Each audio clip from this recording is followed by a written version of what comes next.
Si puedes pagar el peor cuarto, te regalo la suite, se burló el gerente, pero el ranchero los dejó a todos callados. El sol de Jalisco apenas despuntaba sobre los cerros, pintando el cielo con brochazos de naranja y rosa que se reflejaban en el rocío de la hierba. Yo, Ernesto Mendoza, a mis 56 años, ya estaba en pie, como cada día de mi vida en esta tierra que vio nacer a mi padre, a mi abuelo, y a todos los Mendoza que me precedieron. El aire olía a tierra mojada, a estiércol de vaca, y al humo tenue del comal donde se calentaban las tortillas para el desayuno. A mi lado, inseparable como mi propia sombra, caminaba Centinela, mi perro. No era de raza fina, un pastor mexicano mestizo, de pelaje negro y café, con unas orejas siempre alertas y unos ojos tan inteligentes que a veces juraría que entendían hasta mis pensamientos más hondos. La hacienda. El mezquite era mi mundo. Más de 500 hectáreas de pastizales y sembradíos que se extendían hasta donde la vista se perdía. Cuidar del ganado, reparar las cercas, sentir el sol en la nuca mientras cabalgaba por mis tierras. Esa era mi vida. Una vida sencilla, honesta, la única que conocía y la única que deseaba. Desde que mi Elena partió al cielo hace 3 años, Centinela y el trabajo se habían convertido en mis únicos confidentes. Mi ropa era siempre la misma. Mis botas de trabajo, gastadas pero firmes, mis pantalones de mezclilla, mi camisa a cuadros y, por supuesto, mi sombrero de ala ancha que me protegía del sol y del sereno. El cinto piteado que me regaló mi padre en mi 15º cumpleaños era mi único lujo. Un lazo con el pasado que ceñía mi cintura con el orgullo de mi linaje. Pero ese día, la rutina se rompería. Mi sobrina, la hija de mi hermano menor, se casaba. Y no en el pueblo, ni siquiera en Guadalajara. Se casaba en la Ciudad de México, un monstruo de concreto y ruido que siempre me había parecido tan ajeno a mi ser. La familia se hospedaría en un hotel de esos elegantes, con nombres en inglés y alfombras tan gruesas que los pies se hundían. La sola idea me daba pereza, pero la familia es la familia, y a la sangre no se le puede negar un favor. Cargué mi vieja maleta de cuero en la camioneta, con un par de camisas limpias, mi mejor pantalón y el traje que solo usaba para bodas y funerales. Centinela saltó al asiento del copiloto antes de que yo se lo indicara, mirándome con una ansiedad que reflejaba la mía. «Tú no me puedes fallar, amigo», le dije, rascándole detrás de las orejas. «Allá entre tanto señorito de corbata voy a necesitar un alma conocida a mi lado». El viaje fue largo. Dejamos atrás los campos de agave azul, las siluetas de los árboles de mezquite y los pueblos pequeños con sus iglesias de cantera. Poco a poco, el paisaje se fue llenando de casas, de cables, de tráfico y de un smog que picaba en la garganta. Al llegar a la capital, el GPS de mi celular, un aparato que aún me costaba entender, nos guió por un laberinto de avenidas y viaductos hasta la puerta de un edificio altísimo, de cristal y acero, que pretendía ser un hotel. Un hombre con uniforme me abrió la puerta de la camioneta con un gesto casi de asco al ver el polvo del camino que la cubría. Bajé a Centinela con su correa y me eché la maleta al hombro. Al entrar, el cambio fue brutal. El aire acondicionado me golpeó la cara. El suelo era de un mármol tan pulido que reflejaba las luces como un espejo. Había hombres con traje y mujeres con vestidos caros hablando en voz baja. Un aroma a perfume y a limpio, un limpio artificial, llenaba el ambiente. Me sentí como un huizache en un jardín de orquídeas. Fuera de lugar, espinoso, rústico. Me acerqué al mostrador, una larga barra de madera oscura. Detrás de ella, un hombre joven de traje impecable y pelo engominado, me miró de arriba a abajo. Su gafete decía, Lic, Velasco, gerente. Su sonrisa no le llegaba a los ojos. «Buenas tardes», dije, con la voz un poco rasposa por el viaje. «Tengo una reservación a nombre de Ernesto Mendoza». El licenciado Velasco tecleó en su computadora con desgana. Su mirada iba de mi sombrero polvoriento a mis botas gastadas, y una mueca de desprecio se dibujó en sus labios. Ah, sí, Mendoza, el familiar de los señores de la suite nupcial, dijo, con un tono que dejaba claro que no entendía la conexión. A su alrededor, otros empleados con uniformes idénticos contenían risitas. Sentí la sangre subirme a la cara, pero me contuve. Mi padre siempre decía que la dignidad de un hombre se mide por las ofensas que sabe tragar sin perder la compostura. Sí, esa es mi familia, respondí sereno. Verá, don Ernesto, continuó, arrastrando mi nombre como si fuera un insulto. El hotel está casi lleno por el evento. Las habitaciones estándar ya no están disponibles. Hizo una pausa dramática. Pero tenemos una opción más modesta. Algo más acorde, quizá. La humillación era tan espesa que se podía cortar con un cuchillo. Centinela a mis pies, gruñó sordamente, sintiendo la tensión. Le puse una mano en el lomo para calmarlo. Lo que tenga está bien, dije, solo queriendo terminar con aquello. La sonrisa del gerente se ensanchó. Era una sonrisa cruel, de esas que disfrutan el poder sobre los demás. Llamó a un botones con un chasquido de dedos. Lleve al señor a la habitación S2, en el sótano.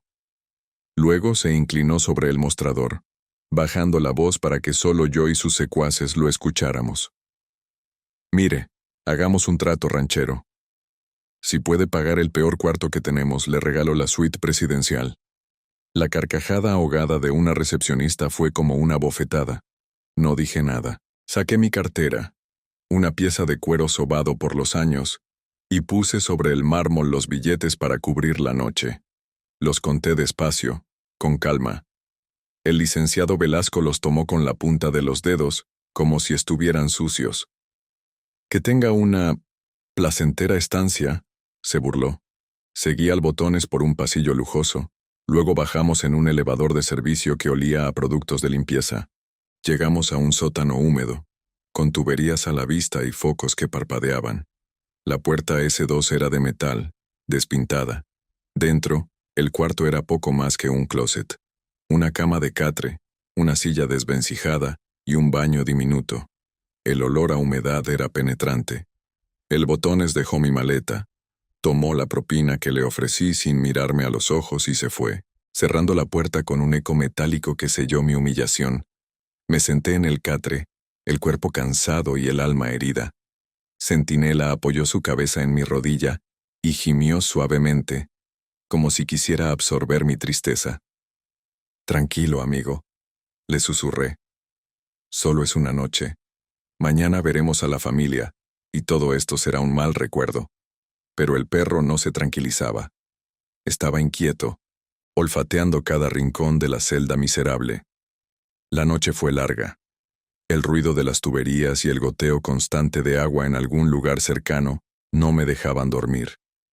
Centinela, en lugar de echarse a mis pies como siempre, no paraba de moverse. Se levantaba, daba vueltas, olfateaba la puerta y luego volvía a mi lado, lloriqueando. Su nerviosismo era contagioso. Había algo en ese lugar, algo que su instinto animal percibía y mi razón no alcanzaba a comprender. A la madrugada, cuando el sueño por fin me vencía, Centinela comenzó a rascar la puerta con insistencia. «Ya, Centinela, quieto», le ordené en voz baja. Pero él no obedeció. Empezó a ladrar, un ladrido sordo y apremiante. Me levanté preocupado de que nos echaran del hotel. Le puse la correa y abrí la puerta, pensando en sacarlo a un patio de servicio, a que hiciera sus necesidades. Pero en cuanto la puerta se abrió, el perro no se dirigió hacia la salida. Tiró de la correa con una fuerza inusitada en la dirección opuesta, hacia el fondo del pasillo del sótano, un área oscura y llena de trastos viejos tapados con sábanas blancas que parecían fantasmas. «¿Qué te pasa, animal? Allá no hay nada», le dije, pero él insistía, casi ahogándose con el collar. Su desesperación era tal que decidí seguirlo. ¿Qué podía perder? Nos adentramos en la parte más profunda y olvidada del sótano. El aire aquí era aún más pesado, cargado del olor a polvo de décadas. Había muebles rotos, cajas de madera apiladas y telarañas que colgaban del techo como cortinas fúnebres. Centinela me guió hasta una pared de ladrillo rojo, mucho más antigua que el resto del edificio. Ahí se detuvo y empezó a rascar frenéticamente, gimiendo y mirándome como si su vida dependiera de ello. ¿Qué encontraste, eh? ¿Un ratón? Pero no era un ratón, su insistencia era otra. Me arrodillé a su lado. La pared parecía sólida, pero en el punto exacto donde él rascaba, noté que uno de los ladrillos estaba ligeramente suelto. La curiosidad me picó. Usando la navaja que siempre llevo en el bolsillo, empecé a escarbar la argamasa vieja que lo rodeaba. El mortero se deshizo como polvo. Con un poco de esfuerzo, el ladrillo cedió y pude sacarlo. Detrás había un hueco oscuro. Metí la mano con cautela, sintiendo mi corazón latir con fuerza. Mis dedos tocaron algo frío y metálico. Lo saqué a la luz del foco mortecino del pasillo. Era una pequeña caja de latón, oxidada por el tiempo. Centinela dejó de rascar y se sentó a mi lado, jadeando, como si dijera, «Ahí está, te lo dije». Me senté en el suelo polvoriento con la caja en mis manos. La tapa estaba atascada. La forcé con la navaja hasta que se abrió con un chirrido quejumbroso. Dentro, envuelto en un trozo de tela de lino amarillenta, había un paquete de documentos atados con un cordón de cuero y un par de fotografías antiguas. Desaté el cordón con manos temblorosas. La primera fotografía era de un hombre de bigote espeso y mirada fiera pero noble, vestido con el traje de los hacendados de antes de la Revolución. A su lado, una mujer de belleza serena con un vestido largo y oscuro. Sentí un escalofrío. El rostro de ese hombre era el rostro de mi abuelo, el que yo conocía por un viejo retrato que mi padre guardaba en su estudio. Pero este hombre era más joven, más recio.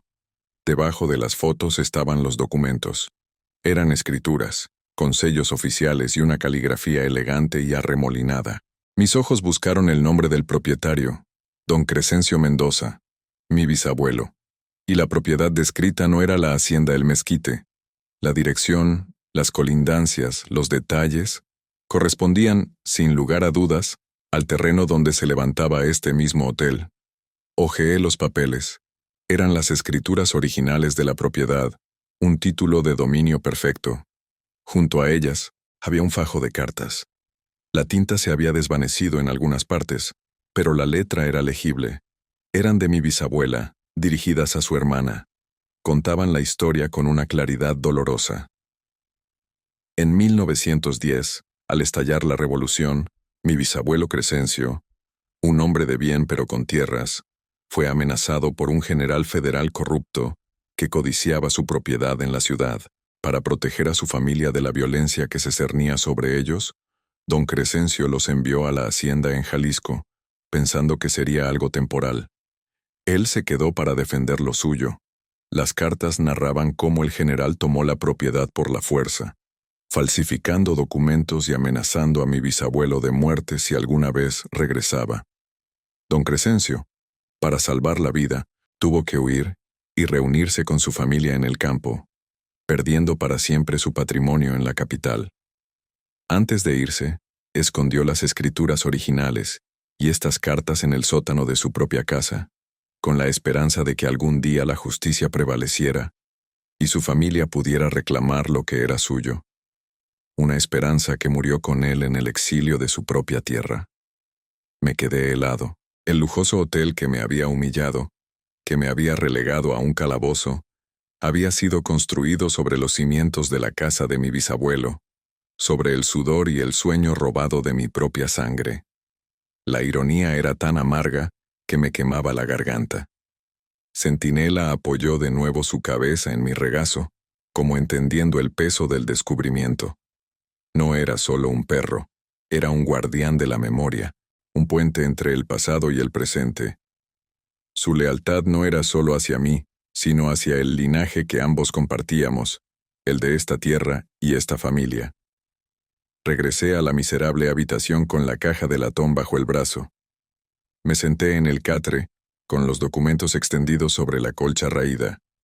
El sol ya se filtraba por un tragaluz sucio en lo alto del pasillo. No había dormido nada, pero no sentía cansancio. Sentía una mezcla de rabia, de tristeza y de una extraña sensación de propósito. La humillación del licenciado Velasco ya no me dolía. Se había transformado en algo más profundo. Era el eco de una injusticia de más de 100 años. ¿Qué debía hacer? Podría armar un escándalo, contratar abogados, pelear por la propiedad. Pero, ¿para qué? El hotel ya no era la casa de mi bisabuelo. Era un negocio, una mole de concreto que pertenecía a otros. Mi patrimonio no era ese edificio, era la hacienda El Mezquite, era mi dignidad. Era el recuerdo de los hombres como mi bisabuelo, que lo perdieron todo menos el honor. Mi padre siempre me enseñó que hay batallas que se pelean en los juzgados y otras que se pelean en el alma. Esta era una de las segundas. No buscaba venganza ni dinero. Buscaba justicia, pero una justicia moral. Quería que ese gerente arrogante, que juzgaba a las personas por el polvo de sus botas, entendiera el verdadero valor de un hombre. Saqué mi celular y busqué el número de don Ramiro, el abogado de la familia en Guadalajara, un amigo de mi padre de toda la vida. Le marqué. Eran las 6 de la mañana, pero sabía que él, como yo, era hombre de campo y ya estaría despierto. Le conté la historia. Mi voz sonaba extraña hasta para mí mismo. Le leí fragmentos de las cartas. Le describí las escrituras. Don Ramiro guardó silencio por un largo rato. Ernesto, hijo, dijo al fin con su voz grave y pausada. Lo que me cuentas es extraordinario. Por la descripción, esos documentos son auténticos. Las escrituras de esa época, si nunca hubo una transferencia legal registrada, te darían un reclamo legítimo sobre esa propiedad. Un reclamo de millones, muchacho. No quiero millones, don Ramiro, le respondí con firmeza. Quiero que se sepa la verdad. Quiero que el honor de mi bisabuelo sea restaurado. Entiendo, dijo el abogado. Eres igual de terco que tu padre. Haz esto. Tómale fotos nítidas a cada página con tu teléfono y mándamelas. Voy a hacer unas llamadas, a mover unos hilos. Necesito confirmar que no haya registros de venta posteriores. Pero mientras tanto, Ernesto, actúa con prudencia. No muestres tus cartas hasta que estés seguro de tener la mejor jugada. Colgué y pasé la siguiente hora fotografiando cada documento con el cuidado de un arqueólogo. Se los envié a don Ramiro. Mientras esperaba, me di un baño con el agua fría que salía de la regadera y me puse mi mejor ropa. El pantalón de casimir, la camisa blanca bien planchada y saqué el traje del portatrajes. Me sentía extraño vistiéndome así en ese cuchitril, pero sabía que el día lo ameritaba. A las 8 mi hermano Raúl me llamó. Ya estaban en el hotel en una suite del piso 15. ¿Dónde andas, hermano? Te estamos esperando para desayunar en el restaurante de abajo. No te imaginas el lujo de este lugar. Su voz sonaba emocionada. Bajo en un momento, le dije. Guardé con sumo cuidado los documentos de nuevo en su caja y metí la caja en mi maleta, bajo llave. Le di un trozo de cecina a Centinela. Tú te quedas aquí, guardián. Cuida bien nuestro secreto, le dije. Y por la forma en que se sentó, erguido frente a la maleta, supe que lo haría. Al subir en el elevador principal, sentí las miradas de los otros huéspedes. Mi rostro curtido por el sol y mis manos callosas no encajaban con los portafolios de piel y los zapatos italianos, pero ya no me sentía intimidado. Caminaba sobre tierra que en espíritu aún era mía. Encontré a mi familia en una mesa grande, cerca de los ventanales del restaurante. Mi hermano Raúl, su esposa, mi sobrina radiante de felicidad junto a su novio. Me recibieron con abrazos y sonrisas. La alegría del reencuentro era un bálsamo, pero mientras me sentaba, vi al licenciado Velasco supervisando el servicio del desayuno. Al pasar junto a nuestra mesa, se detuvo. Vaya, vaya, don Ernesto. Veo que encontró el camino para salir del sótano, dijo con su sonrisa venenosa, en voz lo suficientemente alta para que las mesas cercanas lo oyeran. Espero que nuestras sencillas instalaciones hayan sido de su agrado. ¿Se le ofrece un café de grano o prefiere uno de olla como en su rancho? Mi hermano se puso tenso, listo para responderle, pero le puse una mano en el brazo para detenerlo. Lo miré a los ojos, con una calma que pareció desconcertarlo. Gracias, licenciado. El café de olla está bien. Me recuerda de dónde vengo y, sobre todo, quién soy. La humillación pública era la gota que derramaba el vaso. En ese momento mi teléfono vibró. Era un mensaje de don Ramiro. Confirmado. No hay registro de venta legal. La expropiación fue un abuso de poder. La propiedad, legalmente, sigue vinculada al título original. Tienes un caso sólido como una roca. Procede con cuidado, pero con firmeza. En ese instante vi entrar al restaurante a un hombre mayor, de cabello cano y traje elegante, al que varios empleados saludaron con una reverencia. El licenciado Velasco corrió a su encuentro. Señor del Valle, qué honor tenerlo por aquí tan temprano. Era el dueño. El destino me estaba poniendo todas las piezas sobre la mesa. Era el momento. Me puse de pie lentamente. El murmullo de las conversaciones en el restaurante se fue apagando a medida que varias personas se giraban para mirarme. Mi familia me observaba con confusión. Disculpen la interrupción, dije, mi voz sonando clara y fuerte en el silencio que se había formado. Licenciado Velasco, ya que tiene tanta curiosidad por mi estancia, me gustaría compartir algo con usted y con todos los presentes. Velasco palideció un poco, sorprendido por mi atrevimiento. El dueño, el señor del Valle, me miraba con una mezcla de curiosidad y severidad. Anoche, continué, usted se burló de mi apariencia, me juzgó por mi sombrero y mis botas, y me dio la peor habitación de este hotel como si fuera una limosna. Me dijo que si podía pagarla, me regalaría la suite presidencial. Hice una pausa dejando que sus palabras resonaran en el aire. Pues bien, no quiero la suite, quiero algo más importante.